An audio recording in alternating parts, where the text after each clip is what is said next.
It's good to see all of you. And yesterday, as you all know, we celebrated 6 months of the Trump administration. It's been a pleasure to work with all of you day in and day out here at the White House. 6 months, the most transparent administration in history, if I may add. And I know the president just wanted me to highlight his accomplishments over the past 6 months. As you all remember, because you all covered it on the campaign trail, the president really promised the American people many things, but at the top of that list was to defeat the Biden inflation crisis and to secure our border and our homeland. And I think you've all seen in 6 months' time, the president has delivered on those two core campaign promises. Inflation is now running at a 2.1% annual rate. You look at our southern border, look at the numbers. Just last month, 0 illegal aliens were released into our country. And then look at what the president has done on the world stage. He has ended wars like India and Pakistan. He continues to work aggressively to end the war in Russia and Ukraine. He completely obliterated Iran's nuclear sites.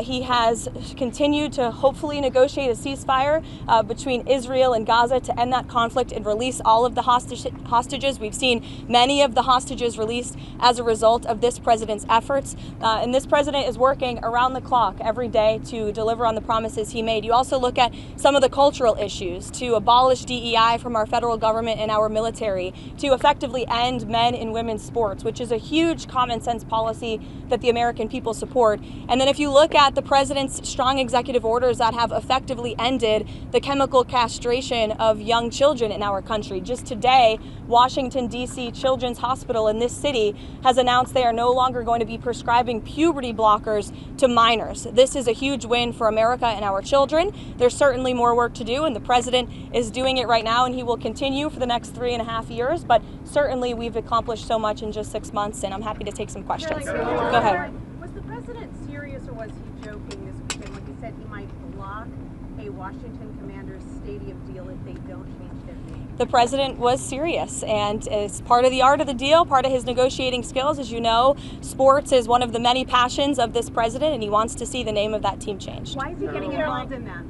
Why does he see that as part of his purview? I think you've seen the president gets involved in a lot of things that most presidents have not. He's a non-traditional president. He likes to see results on behalf of the American people. And if you actually poll this issue with sports fans across the country and even in this city, people actually do support the president's position on this and the name change. Michael. Thank you, Caroline. Michael, go ahead, and then Mary, you can go. Thank you, Caroline. What's the White House's reaction to Senator Chuck Grassley today releasing the formerly classified Clinton annex showing that the Comey-led FBI failed to fully investigate Hillary Clinton's use of a private email server, also failed to really look into thumb drives with potential national security risks on them, and emails from President Obama? It comes as no surprise, unfortunately, and I think that's why you've seen the FBI open up investigations into the individual you mentioned and some others as well. Caroline. The president just ordered the FBI to release the full Epstein files, just get it all out there. The president has said if the Department of Justice and the FBI want to move forward with releasing any further credible evidence, they should do so. As to why they have or have not or will, you should ask the FBI about that. Go ahead. More information, Caroline. It's up to the Attorney General. Does the president have any message for the countries that are planning to attend the two-state solution conference that's taking place later this month? I'm not quite sure he has a particular message for those countries. I think the president's message on this conflict we've seen in the Middle East taking place for far too long that has become quite brutal, especially in recent days. You've seen reports of more people dying. The president never likes to see that. He wants the killing to end, and he wants to negotiate a ceasefire in this region. He wants to see all of the hostages released from Gaza. That has been a top priority for this president. Within this 6 months, we have seen many of the hostages released, including the last living American hostage, Edon Alexander, which was a result of this administration's diplomatic efforts and approach to ending this conflict. And again, this is another conflict that the president inherited from the previous administration, who was so weak and incompetent, it led to so much chaos and death around the world, but this president is focused on solving it. Kelly, go ahead. Thank you. So at 6 months, the president is also experiencing some pushback from members of his own MAGA base, especially on the matter of the Jeffrey Epstein files. Is the president satisfied that his own supporters are not heeding his call to let it go and to move on? I know the president would reject that, Kelly. In fact, he cited over the weekend some polls showing that his approval rating with the Republican Party is actually at an all-time high. He's polling 90 to 95% amongst Republicans right now. That's higher than any Republican president or any leader of this party ever.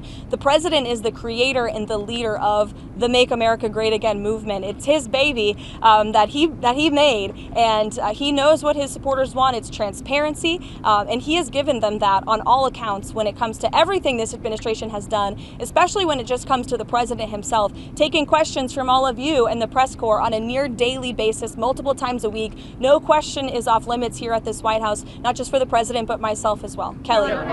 Call on Kash Patel to do more. Again, as I just answered, the president has told the Attorney General and the FBI Director to release any credible evidence that they find, and he also signaled to them over the weekend to move forward with unsealing the grand jury documents that were under seal by various judges across the country, and I believe the Attorney General has taken the proper legal action to do that.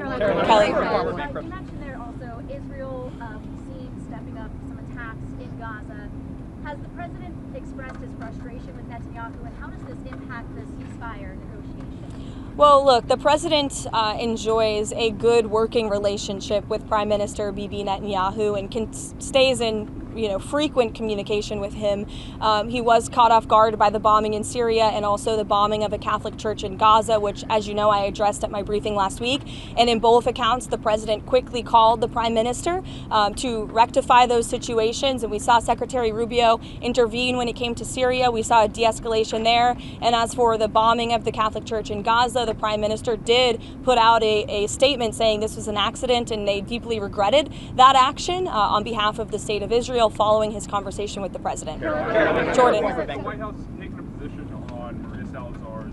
Again, I know you asked me about that last week, and I regret to inform you my answer remains the same. I don't think that's the focus of the White House right now in terms of legislative priorities, but certainly I promise you we'll get a readout on the bill. But as I reiterated to you before, the president does not support amnesty for illegal alien criminals, and I think the tragic circumstance that took place in New York City this past weekend underscores the priority of this president to secure our homeland and to deport illegal alien criminals and public safety threats from our country and our community. That's this president's priority right now. I think the Trump administration is going to continue to focus on removing public safety threats and illegal alien criminals from sanctuary cities. The president himself has said that's the priority for him in this administration, which the vast majority of Americans do still support, removing illegal, heinous criminals from their communities.